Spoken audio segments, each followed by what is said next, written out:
Si no hay preguntas es que todo quedó muy claro o no entendieron absolutamente nada.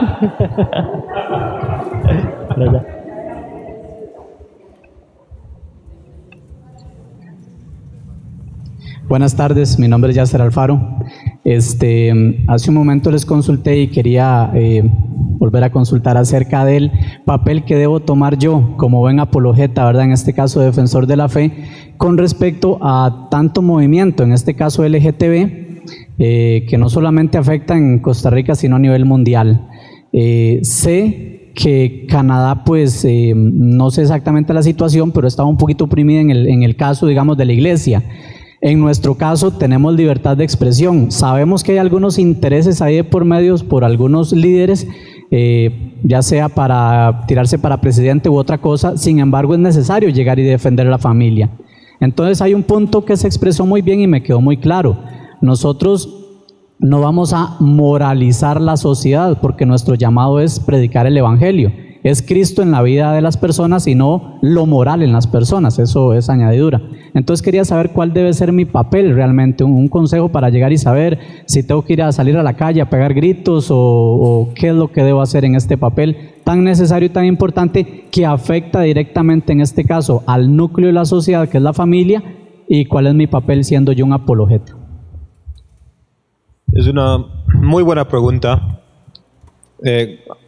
Considerando nuestra experiencia de Julián y yo en Canadá, nosotros hemos visto una iglesia, hemos presenciado una iglesia que recientemente ha despertado la realidad de lo que está pasando en el occidente. La iglesia canadiense, incluso también la iglesia americana, pero lo vemos peormente, tristemente, en Canadá, que hay esencialmente tres grupos de cristianos o de iglesias en Canadá. Hay la iglesia que creen en los valores bíblicos, en los principios bíblicos, que apoyan, lo sostienen, lo ponen en práctica, pero han retirado de la esfera pública. Y porque han pensado y han sido, se podría decir, influenciado por una mala escatología, que el mundo se va a empeorar, entonces como resultado nosotros no tenemos que hacer nada para mejorar nuestro mundo. Simplemente evangelizar, esperar en las iglesias hasta que regrese Cristo, y eso es toda la vida cristiana. Y eso no es el evangelio, eso no es el cristianismo. Dios ha llamado a la iglesia para ser, podría decir, el agente moral, la conciencia del Estado, del país, del lugar, de la tierra donde están. Dios ha llamado a la iglesia de ser el sal y la luz de la tierra, de preservar la creación de Dios, para preservar la sociedad, que son los valores bíblicos que han sido emulados y institucionalizados en la cultura. Y también para interceder para nuestro país. Pero tristemente la iglesia creó esto y como resultado se retiraron de la cultura y ya no forman parte de la esfera pública. Hay muchos cristianos todavía hoy en día que creen eso, y complementando o suplementando esta posición, también creen que el mundo está dividido en dos partes. Está dividido en lo sagrado y el común. Todo lo que se trata de la vida espiritual, todo lo que se trata de valores privados, preferencias, es considerado sagrado. Todo lo que es el ámbito público, como expresé también en mi discurso, en mi charla, como la ciencia, el derecho, la ley, etcétera, es dentro de este ámbito común o esta esfera común.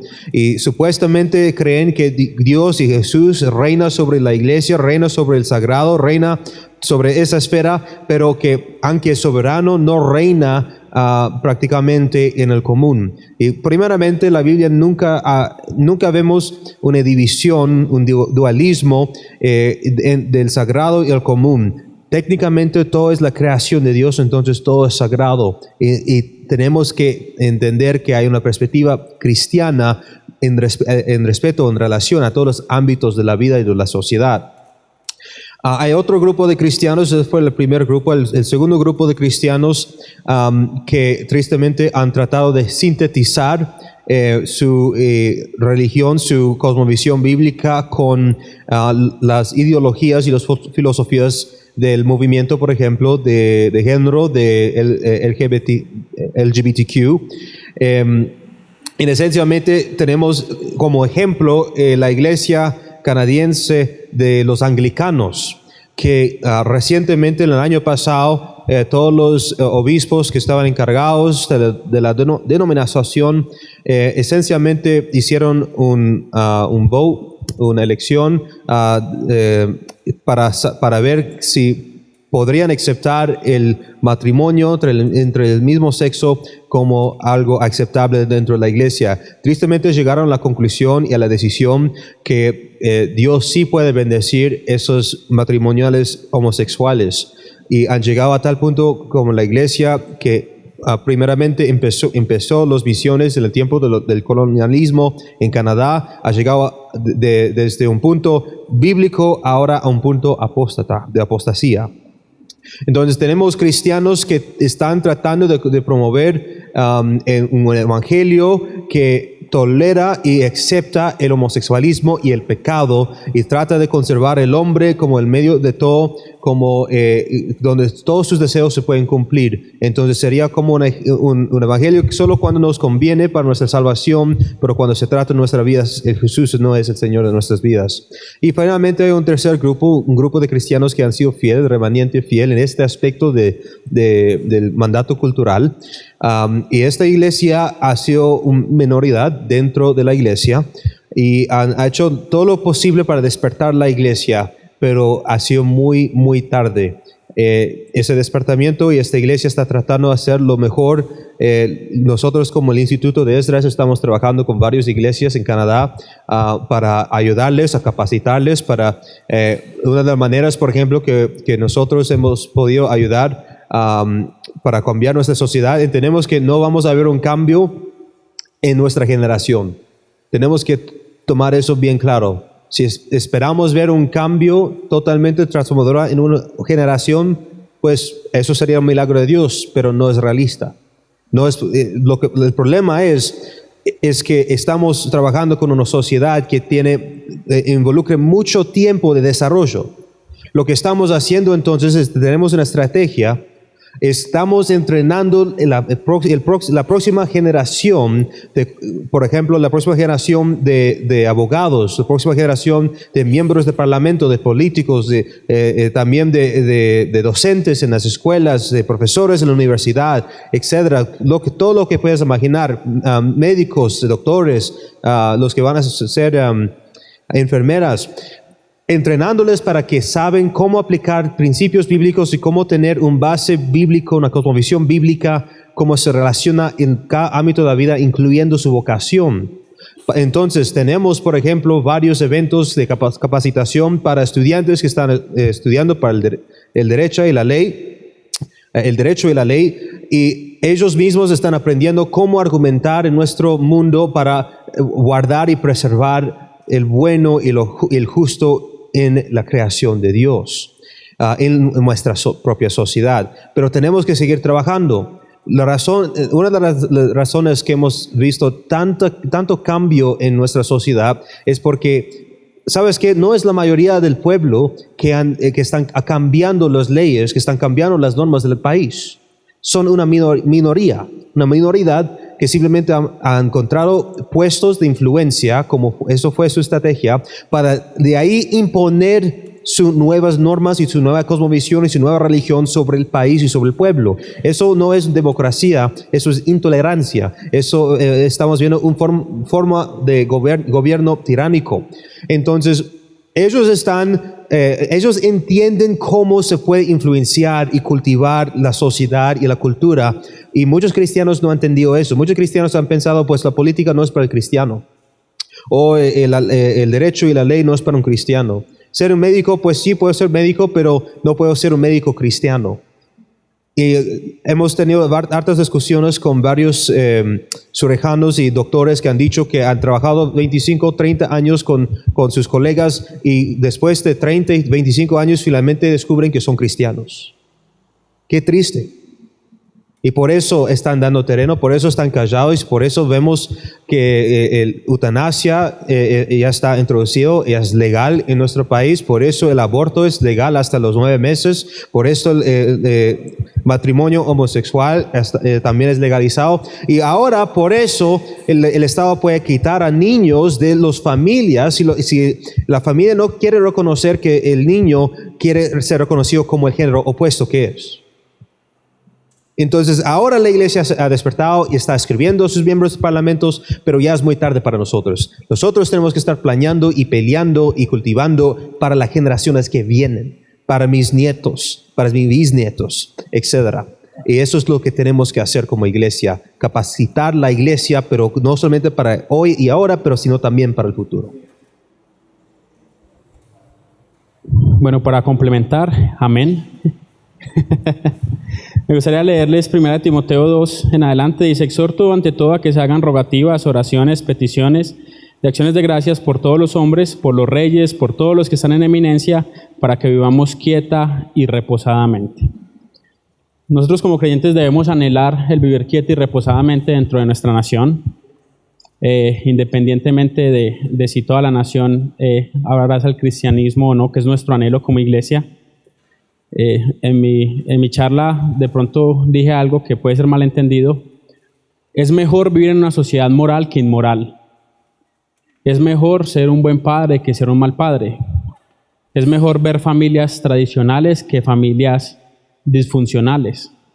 Eso está muy bien, pero es algo que viene como resultado de una evangelización bíblica a la nación. Alguien decía que si nosotros viviéramos en un país tirano no podríamos participar de la democracia. La democracia es el peor sistema de gobierno a excepción de todos los demás. Repito lo que digo, la democracia es el peor sistema de gobierno a excepción de todos los demás. Así que mientras vivamos de una democracia debemos participar. Hace un par de años ya se llevó un plebiscito en mi país acerca del proceso que estaba viviendo Colombia con las guerrillas. Yo desde Canadá tuve la oportunidad de hacer un documento que se llamaba El Cristiano y el Plebiscito, en el cual yo hacía una mención que nosotros debemos ser personas que seamos conscientes de nuestra nacionalidad. Nosotros somos ciudadanos del reino de Dios. Como leíamos esta mañana, somos peregrinos en esta tierra. Pero al mismo tiempo que somos ciudadanos del reino de Dios, somos ciudadanos terrenales de un país. Entonces, si nosotros como costarricenses tenemos que actuar, tenemos que poner como prioridad nuestro pasaporte celestial. Nosotros no somos, o en el caso de ustedes, no son costarricenses cristianos, ustedes son cristianos costarricenses. Y conforme a ese principio deben actuar. No votar por colores, sino por razones. Y saber que la iglesia no es un sitio para hacer proselitismo político, porque muchas veces se ve ese problema dentro de las iglesias, que es que yo soy de este partido, yo soy del otro, yo me identifico con esta corriente política. La iglesia no debe generar ese tipo de conflictos. Los pastores muchas veces tienen que luchar con mucho de eso dentro de las iglesias porque es una falta de enfoque. ¿Cuál es el enfoque de la iglesia? La expansión del reino de Dios. Que eso como resultado tenga que traer que nosotros nos movilicemos como ciudadanos responsables de una democracia, que llamemos a los periódicos, que mandemos cartas, que salgamos a protestar pacíficamente como un derecho ciudadano. Estamos en toda la condición de hacerlo. Steven mencionaba los extremos a los que ha caído la iglesia, ser a un lado y del otro. Yo creo que, hablando de Latinoamérica, estoy muy familiarizado con la teología que se ha manejado acá. Y es una teología escapista. Una teología que nos enseña de que todo va a estar de mal en mal, que el amor de muchos se enfriará, que las cosas seguirán empeorando y que lo único que nos queda a nosotros es esperar el rapto de la iglesia e irnos porque aquí no hay nada que hacer. Resulta que la Biblia no solamente enseña eso. Nosotros, por ejemplo, en Mateo 13 encontramos las parábolas del reino de Dios. Y hay una parábola que es muy conocida, pero que al mismo tiempo es de las peores interpretadas. Es la parábola del trigo y de la cizaña. En esa parábola, después de que el Señor la cita, en la cual está diciendo, estas son las parábolas del reino de los cielos. El Señor quiere que nosotros entendamos verdades en esas parábolas acerca de qué es el reino de Dios. Cuando Cristo comenzó su ministerio en Marcos 1:14, Él dice, arrepentidos porque el reino de los cielos se ha acercado. Ese reino que fue perdido por nuestros padres Adán y Eva, que fue prometido a Abraham y su descendencia, que fue inaugurado con Israel como nación, que luego fue profetizado por los profetas del Antiguo Testamento y que fue inaugurado por nuestro Señor Jesús, está en etapa de desarrollo. Entonces en Mateo 3 el Señor comienza a mencionarnos que el campo no es la iglesia, el campo es el mundo. Si bien en la iglesia hay trigo y hay cizaña, eso es una realidad, pero el Señor dice el campo es el mundo. Y en el mundo crecerá juntamente el trigo y la cizaña. Pero al final de la era el Señor enviará a sus segadores para que recojan su trigo en su granero y quemen la cizaña en el fuego que nunca se apaga. Entonces, si bien nosotros tenemos que ser conscientes de que las cosas se irán a poner mal, también tenemos que ser conscientes de que el Evangelio es poder de Dios para salvar, que el Señor entró y ató al hombre fuerte y está saqueando su casa, de que nosotros hemos sido trasladados del reino de tinieblas al reino de luz. Muchas veces nos parece que la maldad se va a tragar la iglesia, pero recordemos la promesa de Mateo 16:18, las puertas del Hades no prevalecerán contra la iglesia. Pero miren lo que dice el Señor, son las puertas del Hades las que no van a prevalecer, es la iglesia la que está saqueando el Hades. La iglesia no está arrinconada, temerosa, es la iglesia la que está yendo y está sacando cautivos de las tinieblas, trayéndolos a un reino de luz. Entonces el reino está en etapa de desarrollo y ese reino llegará a su cúspide en el regreso del Rey, en el advenimiento del Señor Jesús, en nuestro encuentro de nosotros como iglesia con Él. Pero mientras eso se desarrolla, nosotros tenemos que actuar conscientemente de nuestro llamado apologético, pero que viene acompañado previamente de una transformación interna, de una transformación familiar. Ustedes gozan de privilegios que nosotros en Canadá estamos a punto de perder. Yo, por ejemplo, nosotros educamos a nuestras hijas en casa, nosotros hacemos homeschooling. Es un privilegio que estamos a punto de perder. Entonces, ¿qué tendremos que hacer? ¿Someternos a las leyes que el Estado interponga para que eduquemos a nuestros hijos? No, seguramente me buscaré otro país para seguir educando a mis hijos porque son mi responsabilidad. Sea por iglesias que levanten ministerios de escuelas, o sea Pero, ¿qué pasa? Que hay un currículum diabólico, aunque eso suene arcaico, hay un currículum diabólico en nuestro país que le enseña a nuestros niños de tercer grado de que el sexo de cualquier tipo es natural. Tenemos un currículum que enseña que la zoofilia es natural, está legalizado en Canadá. Pero como al mismo tiempo son animalistas, entonces hay ciertas restricciones, para no entrar en detalles desde el púlpito de una iglesia que considero inadecuados. Pero nosotros como iglesia, ¿qué tenemos que hacer? Pararnos firmes. Ahora, que el Estado ha hecho en las escuelas todo lo que ha querido, ¿qué tenemos que hacer como iglesia? ¿Someternos porque el Estado es el que educa a los niños? ¿Qué vamos a hacer? No. Como cristianos, como familias, tenemos que mirar qué vamos a hacer con nuestros hijos, porque es la próxima generación de la que está hablando Steven. Aquí en Costa Rica, sus pastores, 30, 40 años, cuando mucho, ya no estarán. ¿En manos de quién van a quedar las iglesias? Entonces, como iglesia tenemos que ser conscientes de la responsabilidad que tenemos de cultivar la creación. Y eso es lo que se conoce como el mandato cultural de Génesis 1:28. Y la palabra cultivar no quiere decir otra cosa, sino civilizar la creación. Tomar cada ámbito y cada aspecto de la creación para que se torne en lo que originalmente era. ¿Okay? No sé si queda claro o si queda algún cabo por ahí suelto.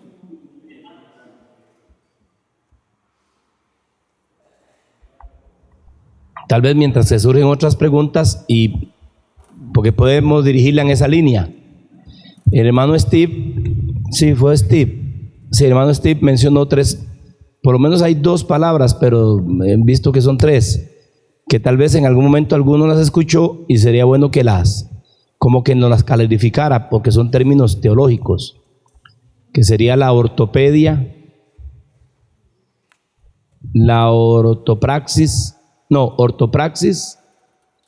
la ortodoxia y la ortopatía. Es que ortopedia es otra cosa, que anda por ahí, pero tiene que ver con los zapatos, con el calzado. Entonces estamos hablando de ortopatía, ortopraxis y ortodoxia, que son conceptos muy lindos y nos gustaría que entre los dos nos pudieran ubicar en términos sencillos a nivel pastoral, ¿verdad? Ok, vamos a traer esos términos a nivel eclesiástico.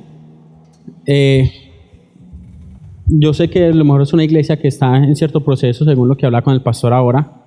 Entonces quiero hablar eso con mucho respeto, para traerlo a un ejemplo eclesiástico. Cuando hablamos de ortodoxia, no es otra cosa que pensamientos correctos.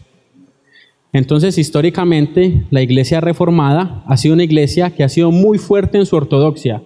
Tiene unos pensamientos muy correctos acerca de la interpretación bíblica. Por otro lado, tenemos un término más al tal del medio, tenemos el término ortopatía, que son sentimientos correctos. Entonces tenemos iglesias pentecostales que no han sido muy fuertes en ortodoxia, pero que son conscientes de que a Dios se le debe servir no solamente con el cuerpo, sino con toda el alma, con todas las fuerzas, y eso involucra nuestros sentimientos. Ortopatía es la involucración de los sentimientos concorde a lo que yo entiendo en mi ortodoxia, que es Dios y cómo se debe adorar. Ahora, la ortopraxis, ¿qué es? Una práctica correcta de eso. Entonces, ortodoxia, un entendimiento correcto de la Biblia. Ortopraxis, una vida correcta conforme a lo que entiendo de la Biblia. Y ortopatía, que mis sentimientos sean acordes a eso. Muchas veces usted ve hermanos cantando coros o himnos y son himnos tan hermosos o coros tan preciosos que usted los mira y se dice, no están entendiendo lo que están cantando. Porque no tienen ortopraxis correcta, sus sentimientos no están involucrados. O porque creen que el decir un amén o decir el aleluya puede llegar a ser algo pecaminoso. No. Nosotros tenemos que ser conscientes de que dentro de la iglesia tenemos que hacer todo en orden. Y que yo debo adorar a Dios siempre y cuando yo no perturbe o incomode a mi hermano que está al lado. Hacer todas las cosas en orden. Pero la adoración a Dios debe incluir pensamientos adecuados, acciones adecuadas y sentimientos adecuados. Porque yo puedo hacer cosas en la iglesia que son adecuadas teológicamente, pero por un espíritu incorrecto. Entonces yo sé que yo debo servir en la iglesia. Me tocó lavar los baños. Y la gente va a decir, no, este hermano está sirviendo. ¿Para Dios eso sirve? No, porque no estoy involucrando mi ortopraxis ni mi ortopatía. Tengo la idea correcta y lo estoy haciendo, pero lo estoy haciendo de mala gana. Y eso recuerda la parábola del Señor cuando le dijo a los fariseos que un hombre mandó a sus hijos, el uno dijo voy y no iba, el otro dijo no voy y finalmente fue. Nosotros tenemos que ser conscientes de hacer las cosas correctas con el espíritu correcto. Esa es una forma como de aterrizar estos términos a la vida práctica de la iglesia.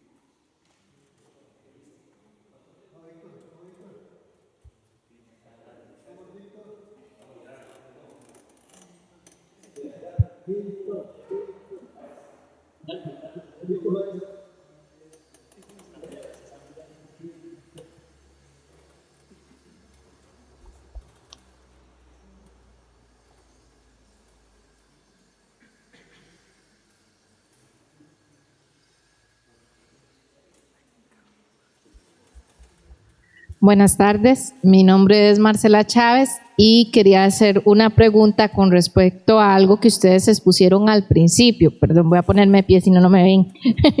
como entre los términos básicos.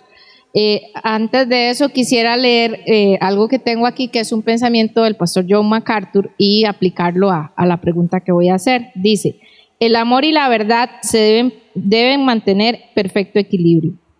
La verdad nunca debe ser abandonada en el nombre del amor, pero el amor no debe ser depuesto en nombre de la verdad. La verdad sin amor no tiene decencia, es una brutalidad. O por otra parte, el amor sin la verdad no tiene carácter, es solo hipocresía. Uno de ustedes dos mencionaba acerca, con el pasaje que empezamos, que creo que es Primera de Pedro 3:15, que la confrontación debe ser con reverencia, como decía el pasaje, y con mansedumbre. Y que Jesús no fue, en ningún momento tuvo problemas, digámoslo así, para ponerlo en términos sencillos, con nadie, sino que lo hizo de esa manera. Yo encuentro a un Jesús en la Biblia que continuamente confrontaba aún a los fariseos, que era el grupo religioso, al punto de que tumbó las mesas en el templo. Entonces, quisiera, más que una pregunta, que ustedes nos ampliaran un poco más ese concepto. ¿Hasta qué punto bíblicamente se debe dar esa confrontación en mansedumbre? ¿O cuál sería la manera bíblica más correcta de tener esa confrontación en mansedumbre? Otra buena pregunta y te agradezco por eso, porque es importante aclarar cómo deberíamos ser como cristianos respondiendo y confrontando al incrédulo y al mundo con mansedumbre y tomando en cuenta el ejemplo que has mencionado también con reverencia. Hay una gran diferencia entre nosotros y Jesús. Jesús es el Hijo de Dios. Todos estamos de acuerdo con esto como cristianos y como líderes en la iglesia. Como tal, y por lo tanto, Cristo entonces estaba no solamente confrontando a los fariseos, a los líderes religiosos y lo que estaban haciendo en el templo, que no era simplemente en ofrecer los animales por venta por los sacrificios, eso era normal, sino que estaban en verdad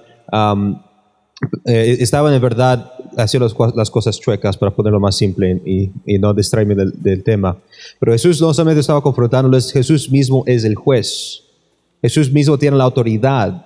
Él sabe el corazón humano. Él sabe cómo quitar la máscara de tal manera. Entonces, Jesús, por ejemplo, cuando estaba tirando las mesas, y en el texto bíblico, si lo lees el griego, es bien claro, fue algo violento, la manera que tiró las mesas. Eso significa que nosotros como cristianos deberíamos hacer eso. Nosotros no somos el juez como Jesús es. Ahora sí podemos discernir y confrontar lo que es bueno y lo que es malo, confrontar el bueno, pero nosotros tenemos que darnos en cuenta que nosotros no tenemos la misma perspectiva que Cristo Jesús. Nosotros no podemos ver el corazón humano. A veces en nuestras conversaciones con un incrédulo parece que no está pasando nada, que estamos hablando con una pared y que no hay ningún efecto. Pero a veces son esas situaciones en que Dios sí está obrando y donde vemos un testimonio salir de ahí. Nosotros no sabemos cómo Dios está trabajando en el trasfondo. Nosotros como cristianos tenemos que ser amorosos y también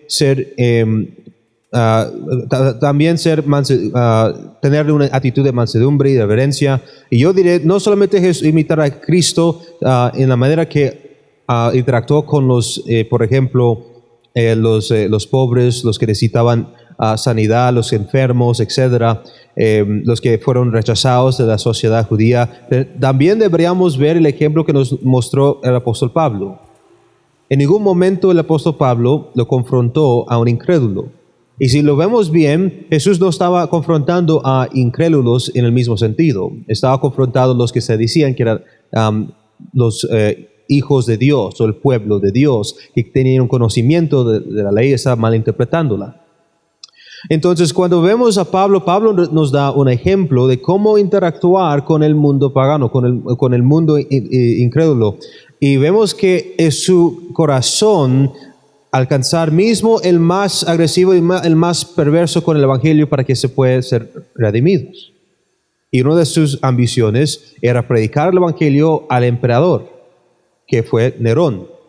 Resultó obviamente en su martirio, en su muerte, pero mismo sabiendo que tan cruel, que tan malo era Nerón, él tenía ese deseo de confrontarlo con la verdad, pero con amor.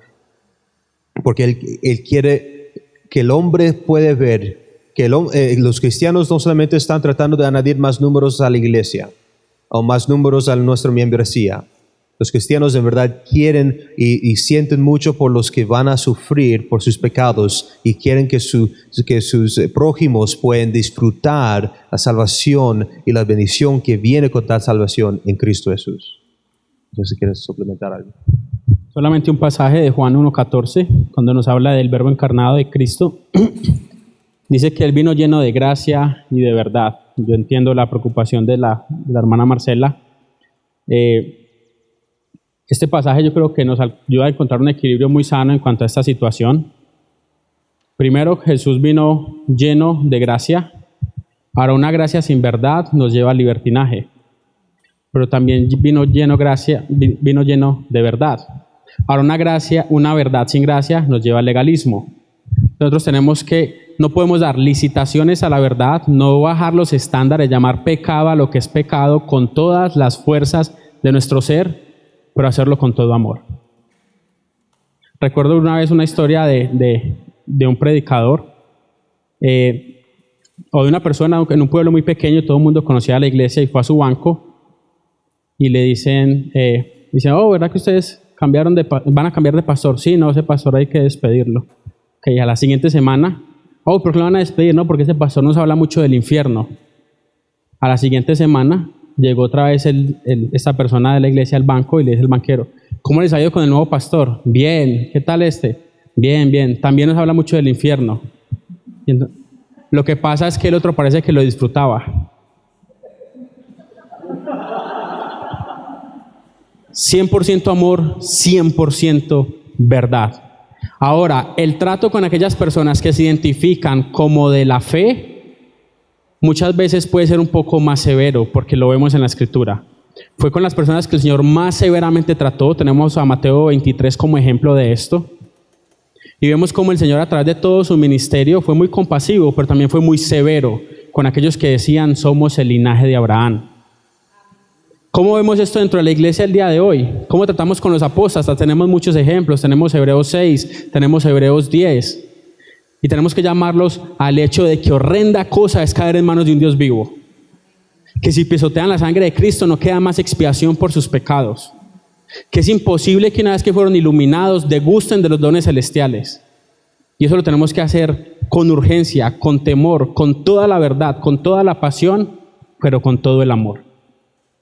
Porque recordemos los dos mandamientos más importantes: amar a Dios y amar al prójimo. Nosotros queremos que las personas vengan a Cristo, primeramente porque queremos que glorifiquen a Dios, y segundo porque no queremos que perezcan. Ese es el orden adecuado y ese es el orden que nos debe servir como ejemplo en la vida del Señor Jesús.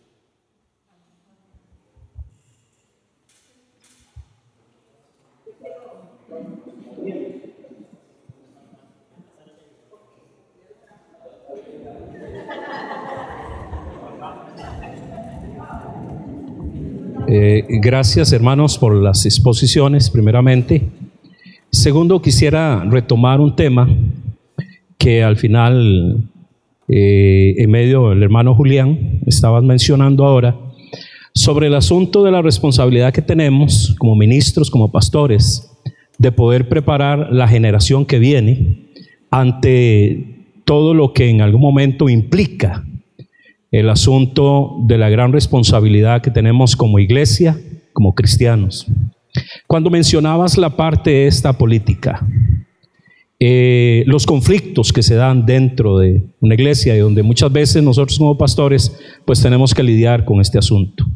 ¿Cuál es la posición? ¿Cuál debe ser la posición de la iglesia ante los asuntos políticos? ¿Y cuál es la responsabilidad del ministro, del pastor, para poder asesorar, capacitar en este campo? Bueno, yo voy a empezar y dejar que mi hermano Julián lo suplementa o complementa mi respuesta. Puedo hablar un poco sobre la experiencia que nosotros tenemos de nuestra propia iglesia, una iglesia una de las únicas iglesias que se quedan en el centro de Toronto, nuestra ciudad, que sigue predicando la verdad como debe hacer y como tal es. Y tenemos retos o desafíos bien similares, tomando en cuenta que nuestro ámbito político también ha sido un poco complicado. Tenemos los conservativos, tenemos los liberales, ambos, que los conservativos de verdad no son conservativos, son progresistas. Los liberales, son progresistas. No tenemos mucha opción ahí de qué escoger, pero sí tenemos otros partidos ahí como the Christian Heritage Party, un partido cristiano y diferentes. También tenemos cristianos que están entrando en estos partidos políticos para producir un cambio de entre ellos. Pero esencialmente, como la iglesia debe abordar este tema desde el púlpito y como un líder de la iglesia y como un pastor, tenemos que primeramente enseñar la Biblia claramente cómo es, los principios bíblicos, cómo se aplica a la vida y los valores bíblicos que aprendemos. Eso debería instruirnos en cómo votamos o cómo participamos en el voto para los miembros de nuestro de parlamento, para los líderes de nuestro país. En unos casos, el cristiano tiene que decidir si votar o no votar. Yo he encontrado muchas veces que eso es una convicción personal entre hermanos y yo nunca diré a alguien que no deberían votar. Usualmente yo digo que sí deberían votar, pero si votan deberían comunicarse con el miembro del parlamento con quien están, por quién están votando, para que sepan que si ellos quieren el mismo voto deberían tomar en cuenta lo que el pueblo tiene que decir, sus representativas. Entonces nosotros siempre decimos a nuestros cristianos que a los que están en nuestra iglesia, como iglesia no estamos permitidos decir quién puede, a qué partido votar, para qué partido votar. Eso ha sido establecido como una ley que si una iglesia hiciera eso, nos podría quitar nuestro estatus de caridad, de charity, y eso involucraría o podría implicar unas consecuencias financieras bien negativas para una iglesia. Sin embargo, la iglesia sí puede dar los principios bíblicos por qué tomar en cuenta cuando están votando. Uno tiene que tomar en cuenta que Dios es el que establece los gobernantes y los líderes de los países, los miembros que están ahí corriendo con su campaña para ser un líder del país, y tenemos opciones limitadas. Tenemos mientras tanto que escoger la mejor opción que hay, aunque no es perfecto. Yo diría, eso es mi convicción personal. Hay otros cristianos que dirán que no es mejor que no votan de ninguna manera. Yo respeto su convicción. Pero mi convicción y muchos de mis hermanos están de acuerdo que tenemos que votar por la mejor opción que hay y seguir comunicando con estos miembros de parlamento para que podamos influenciarles, no solamente influenciar sus decisiones, sino confrontarles como cristianos. El fundador del Instituto de Esdras, Joe Boo, conoce el ministro de Salud que se consideraba cristiana, que técnicamente abrió la puerta para la eutanasia en Canadá. Y él escribió una carta como pastor a este ministro de salud, confrontándole como un pastor de iglesia de lo que estaba haciendo estaba mal delante de Dios, y que algún día, si ella no se arrepiente de su pecado, estará juzgada por toda la sangre que estará en sus manos. Como cristianos tenemos que confrontar nuestros líderes de nuestro país y conversar con los que están en ese ámbito político. Porque si decidimos no hacer eso, un cristiano que decide no votar debería al menos comunicar con esos líderes políticos. Pero si decimos no decir nada y quedarnos callados, entonces lo que estamos dando es dejando que el secularismo y la cosmovisión antibíblica, que la mentira se toma más terreno y influencia y cultiva la sociedad de nuestro futuro. No sé si quieres. Van Roberts, en un libro que se llama El Gran Panorama Divino, un libro de teología sistemática, habla de un caso hipotético en el cual una persona va caminando por la playa, de repente ve a una niña en el agua, en el mar, y ve que un tiburón se está acercando a ella. Él ve que hay muchas personas alrededor y nadie hace nada, nadie se altera, nadie trata de ayudar. Y esta persona que va caminando entra en pánico, comienza a gritar, comienza a pedir ayuda, cuando de repente al voltear en la esquina ve una silla negra, ve un hombre sentado sobre esta silla fumando tabaco, y en la parte de atrás de la silla decía director. Esa es la imagen que a nosotros nos da el libro Apocalipsis, cuando nos habla de que el Cordero y el Padre están en su trono. Todo está bajo control.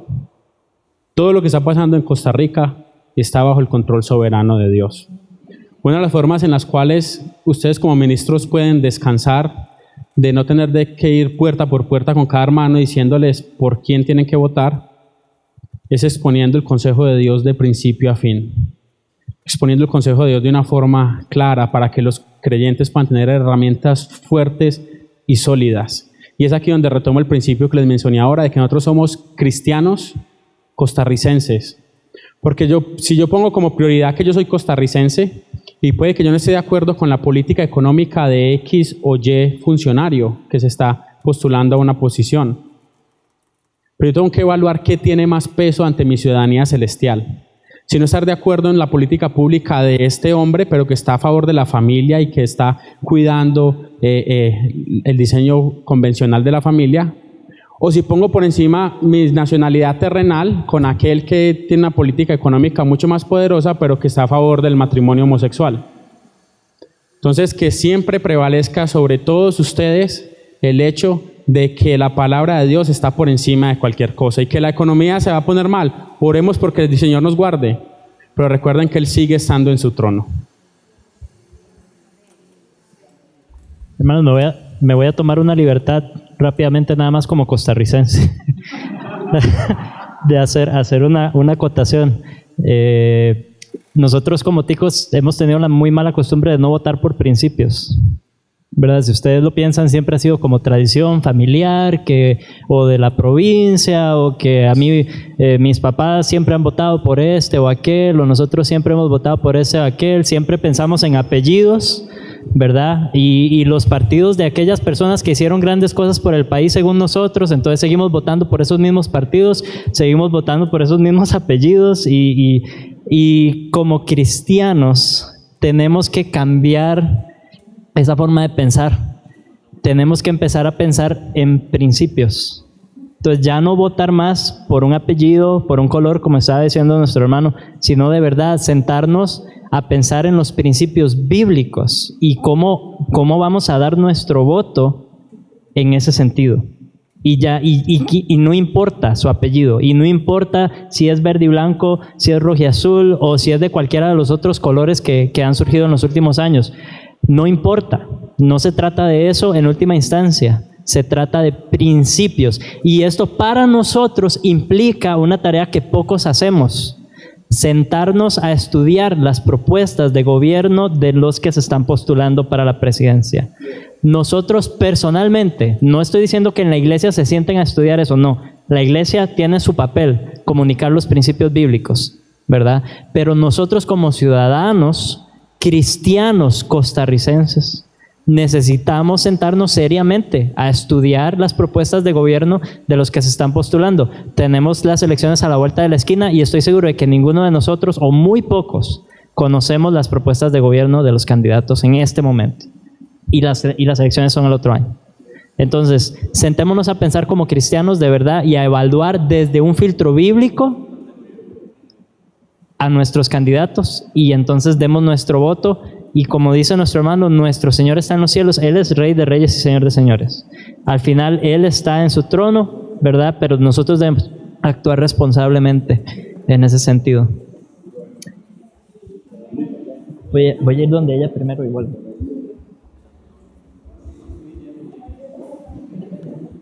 Yo quiero hacer una pregunta, y porque yo sé que aquí vemos, no sé si seré problemática en esto, pero habemos muchas mujeres y no hemos tocado la parte, creo, el varón. ¿Cuál es su nombre?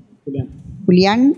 La parte de 1 Pedro 3:1, donde están los deberes conyugales que nos habla la palabra. ¿Cómo podríamos nosotros, o qué pauta nos podrían aconsejar ustedes a seguir en los casos de tantas mujeres que llegan a nuestras congregaciones? Yo soy pastora y todos los pastores tratamos muchos problemas a veces de hogar, de matrimonio, donde la mayoría que vienen a veces a nuestras iglesias son mujeres agredidas, con problemas, donde inclusive, entre comillas, el marido es creyente.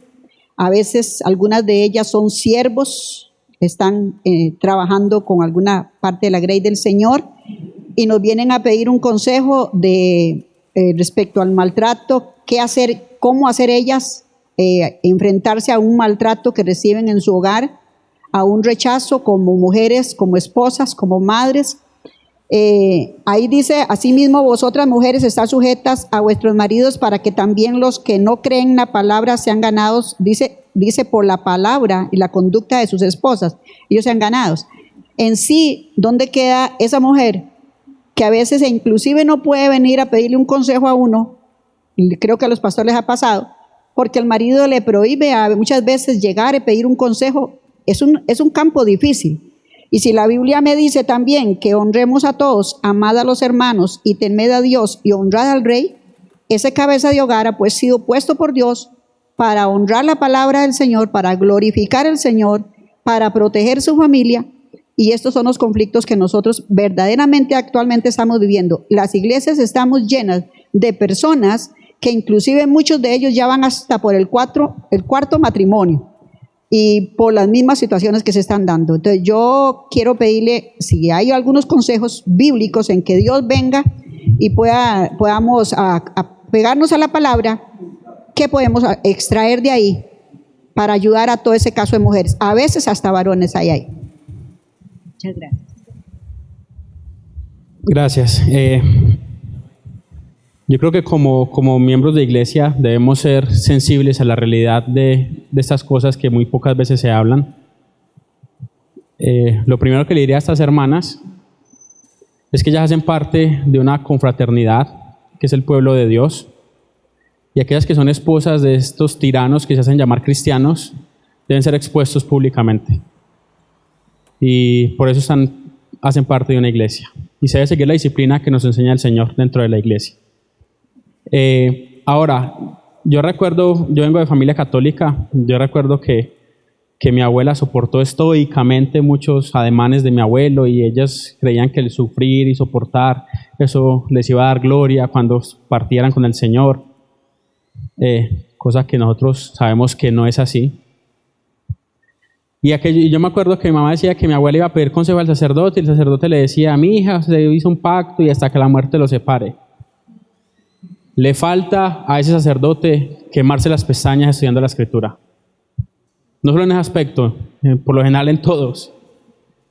Una persona que esté viviendo con un tirano, que pone en riesgo su bienestar físico, que aún está en riesgo de muerte, debe irse del lado de él. No estoy diciendo que se debe divorciar de él, debe irse del lado de él y orar y clamar al Señor para que el Señor haga una obra en esta persona. Pero la mujer no está llamada bajo ningún concepto bíblico a soportar maltratos.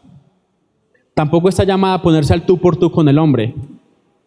Y en el caso contrario igual, porque hay mujeres que de verdad son muy agresivas. Yo no sé las costarricenses, pero hay mujeres que son agresivas.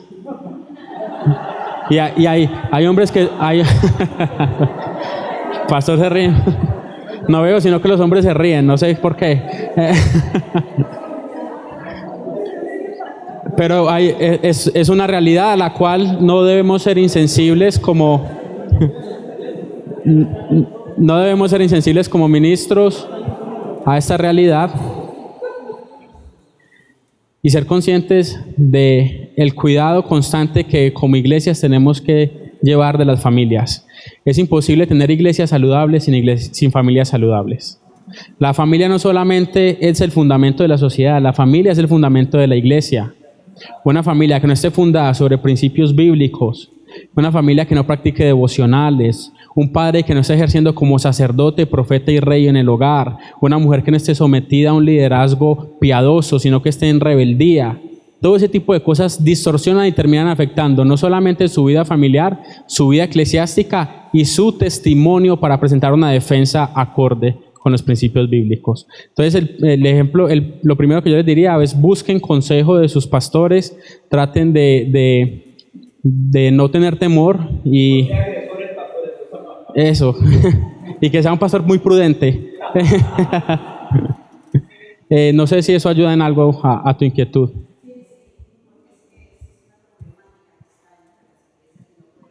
Ahora, no apartar todas esas situaciones de 1 Corintios 7, saber que hay principios regulativos para el matrimonio, que no es que porque me pegó yo tengo derecho a ir a casarme nuevamente, nada de esas cosas, y las personas que están recurriendo en matrimonios, más que ser reprendidos, tienen que ser evangelizados, porque necesitamos que nazcan de nuevo. Ahora, cada caso es particular, y en cuanto hablamos de la familia, cada caso se tiene que mirar detalladamente. Pero un caso que es muy general, y para que a lo mejor si ustedes ya lo han tratado, o los que no lo han tratado, para cuando lo traten no los tome por sorpresa, hay muchas personas que vienen a la fe y que han llevado una vida familiar muy desastrosa, que han dejado mujeres, que han dejado hijos, que han dejado muchas cosas. Y vienen a la fe, una pareja que se ha casado ilegítimamente, que ha dejado familia atrás. La solución para ese pecado no es hacer algo contrario a los principios bíblicos como el divorcio. Dios aborrece el divorcio y la solución para los pecados pasados no es hacer más pecados presentes.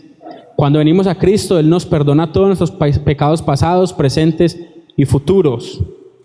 Entonces, en este tipo de situaciones que son particulares y que cada situación eso es un principio general que les quiero dejar, pero no debemos buscar deshacer hogares nuevos en la fe por lo que hicieron hace 30 años. El matrimonio debe prevalecer y saber que ahora hay un nuevo comienzo en Cristo.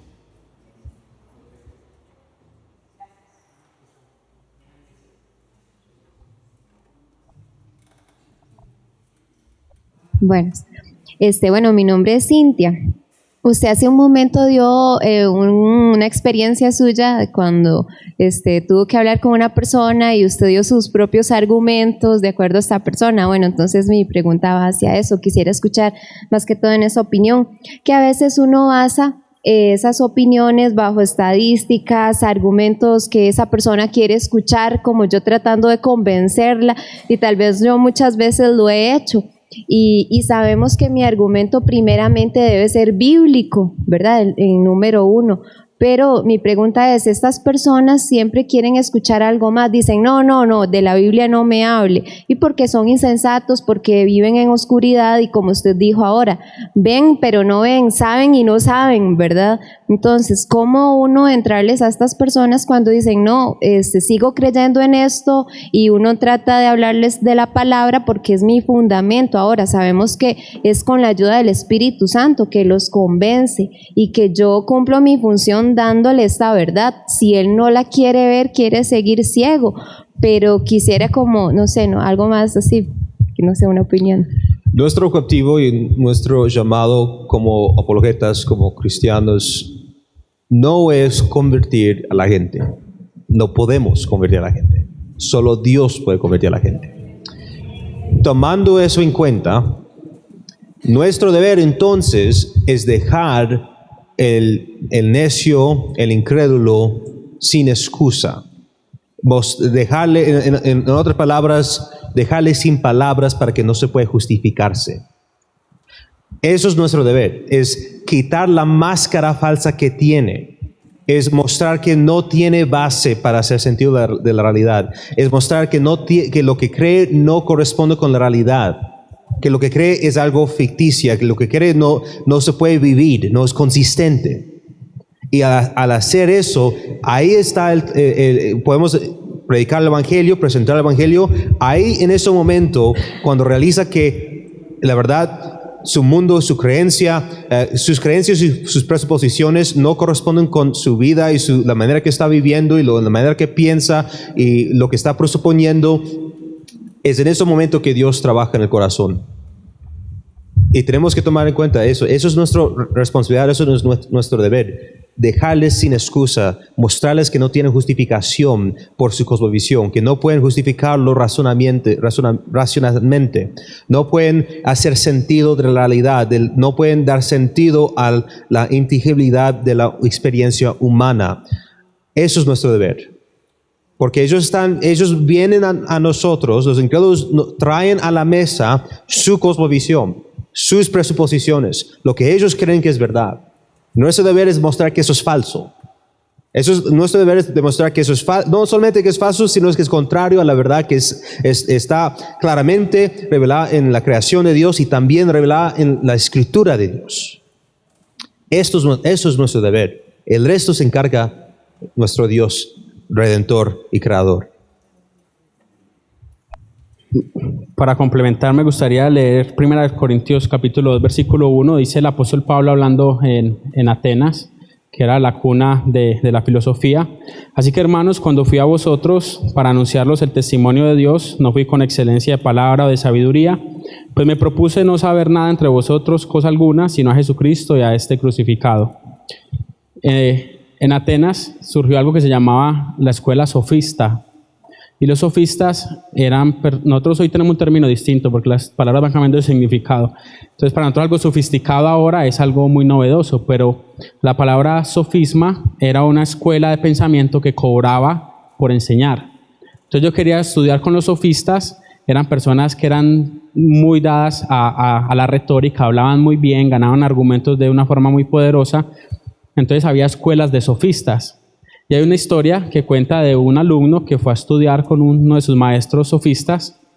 Después de que terminó el curso, le dice al maestro.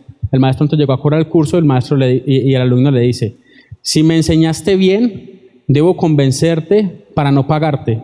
Y si no te convenzo es porque no me enseñaste bien, entonces no te pago. Esos son sofismas. Pero el maestro, que era el maestro, le dijo, no. Si no me convences, págame porque no me convenciste. Y si me convences, págame porque te enseñé muy bien. Esos son sofismas. Nosotros estamos hoy en día llenos de sofistas, de personas que aman la retórica, que aman argumentar con ideas filosóficas. ¿Y cuál es nuestro llamado? Y aquí trato de interpretar un poco a mi hermano porque yo sé su pensamiento teológico. Él lo que básicamente trata de expresar es que cuando nosotros vayamos al campo del necio, es para decirle al necio: ok, voy a seguir sus pisadas por un momento, ahora usted hasta dónde quiere llegar. Entonces, cuando el necio dice, por ejemplo, no, el mundo fue por una casualidad. Fue por una casualidad. ¿Cómo explica entonces usted que hayan leyes fijas, físicas, naturales? ¿Cómo explica usted los sentimientos? ¿Cómo explica usted el amor? ¿Cómo explica usted una diferencia entre el bien y el mal? Una vez que le demostramos a él de que no puede ser consistente con su pensamiento, nuestra argumentación no puede ser en su mismo campo. Nuestra argumentación ahora es en la palabra de Dios. Sabiendo que la palabra de Dios no solamente es completa, sino que es suficiente, que es el poder de Dios a través de su palabra el que transforma y convierte. Entonces, por ejemplo, un argumento, nosotros hemos estado estas semanas en unas charlas en unas universidades y estoy esperando por una pregunta que no llega, pero me encantaría que llegara. Supongan que yo llego aquí a Costa Rica y que me encuentro con un guía de tour o que vengo aquí a este edificio y de repente el pastor, como andaba preguntando ahorita por pastores ateos, de pronto el pastor es ateo. Que era una broma que estaba haciendo. Entonces el pastor ateo viene y me dice: Julián, esto que usted ve acá, este edificio, esto no es una construcción. Eso es durante miles y millones de años un proceso natural en el que el viento, el agua, la arena se fueron formando y pusieron este edificio tal como está, con micrófonos y sillas. Esto es una cueva natural. Yo, Julián, tendría que ser muy tonto para creer eso. ¿Qué hace el necio? Ahora el necio va a llevar su teoría a comenzarme a explicar que dentro de las moléculas que forman el micrófono, el edificio, las vigas, las paredes y las sillas, él puede demostrar que esto realmente fue compuesto por la casualidad durante millones de años. Eso es una necedad. Pero es más necedad si nosotros como creyentes comenzamos a demostrar que esas moléculas tienen otro origen y No, nuestro deber es hacer una defensa lógica, coherente, científica, académica, si estamos en la capacidad, pero sabiendo de que el principio de la creación es Dios. Entonces no entrar en la necedad del necio para no ser necios como él. Cuando entremos a ser necios es para demostrarle su necedad, pero la sabiduría de Dios es más sabia que los hombres. La necedad de Dios aún, dice el apóstol Pablo, la necedad de Dios, si hubiera alguna necedad en él, es más sabia que los hombres. Buenas tardes, mi nombre es Ronald Garita. Más que una pregunta, un comentario. Considero yo que la apologética no es exclusiva para campos específicos. Considero yo que es un principio que viene explícita en la misión de todas las personas, de toda la iglesia. Y bueno, mirando aquí en 2 de Pedro, también tiene 1 o 2 o 3 o algunas acciones tienen que ver con la ortodoncia y con el otro término que usaste, poniendo ejemplo a Noé. Vivió en tiempos no diferentes a estos, pero dice que fue un pregonero, o sea, él vivió la praxis. Y más abajo en el versículo 8 y 9 vemos el caso de Lot. Pareciera que Lot no pregonó, pero sí dice que el justo Lot afligía su alma. Creo que la parte de la apologética viene totalmente explícita en la misión de todo creyente y no va a ser específicamente para unos pocos, sino que el mismo poder del Evangelio de Jesucristo trae explícito. No debe ser la apologética una reacción, no debe ser reactiva, debe ser un principio constante en la predicación del Evangelio en cualquier esfera que se haga. Un pequeño comentario respecto a esto.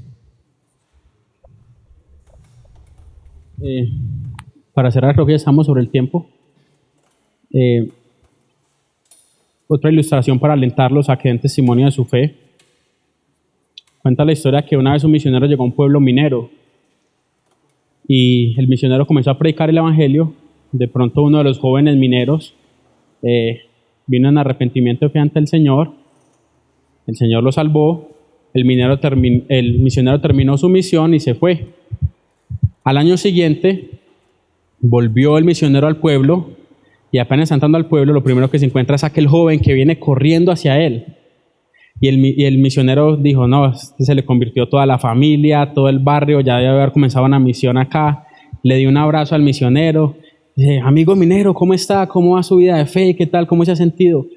Pastor, muy bien. Nadie se ha dado cuenta.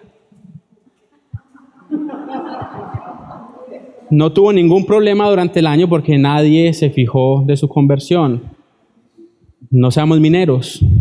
Mostremos nuestro testimonio y demos una defensa de lo que hemos creído. Nosotros sabemos en quién hemos creído, porque no me avergüenzo del Evangelio, porque es poder de Dios para salvación. A todo aquel que cree, al judío primeramente, pero también al griego. Bueno, hermanos, de esta manera vamos a cerrar.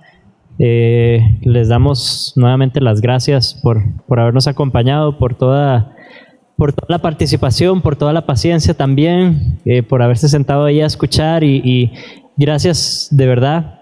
Les damos a los panelistas, a Steven y a Julián por su enseñanza.